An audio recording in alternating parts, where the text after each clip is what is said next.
di sekolah. Dan karena itu saya sekaligus ingin menjawab keseluruhan dulu ya. Jika ada satu agenda penting yang mau saya bocorkan di sini, itu adalah reformasi pendidikan.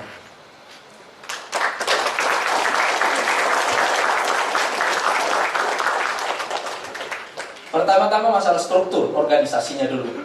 Departemen Pendidikan ini terlalu besar. Anggarannya pun karena mandatori dari undang-undang itu terlalu besar. Menurut saya ini perlu dibelah dua. Satu pendidikan dasar dan menengah, satu pendidikan tinggi. Ini satu kementerian tersendiri. Mana tahu menterinya dari UI nanti ya, pendidikan tinggi. Karena ini skop kegiatannya terlalu besar. Yang kedua, orientasinya. Menurut saya pendidikan dasar dan menengah itu harus diorientasikan pada pendidikan karakter.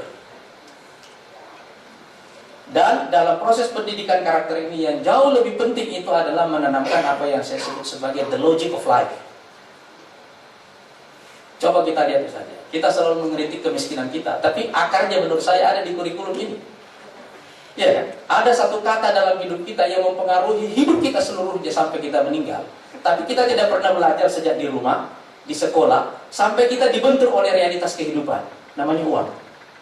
Kita tidak pernah belajar tentang itu. Tidak pernah kita mendapatkan financial education di rumah, di sekolah, sejak kita kecil dan seterusnya. Kita ini manusia yang paling dimanjakan oleh masyarakat kita sendiri.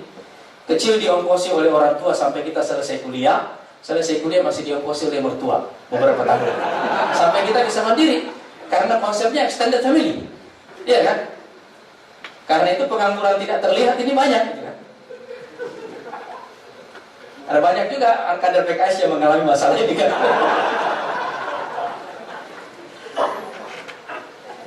Tapi coba perhatikan, ini kan masalah logika hidup. Apa logisnya hidup kita ini kalau kita membuatnya seperti itu gitu kan?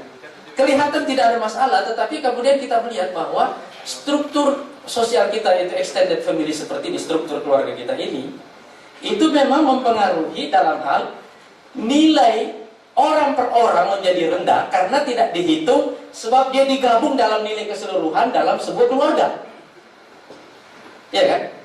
Orang tidak dihitung secara individual, tetapi dihitung sebagai sebuah keluarga. Satuan kecil kita itu namanya keluarga. Jadi kalau misalnya ada keluarga terdiri dari ayah, ibu, dan 5 orang anak, 1 orang sukses, 1 ini mengongkosi semua yang 5, semuanya yang 5 ini, dan karena itu tidak terlihat keluarga itu miskin. Tapi nilai orang per orang itu tidak dihitung. Karena yang kita hitung adalah ini.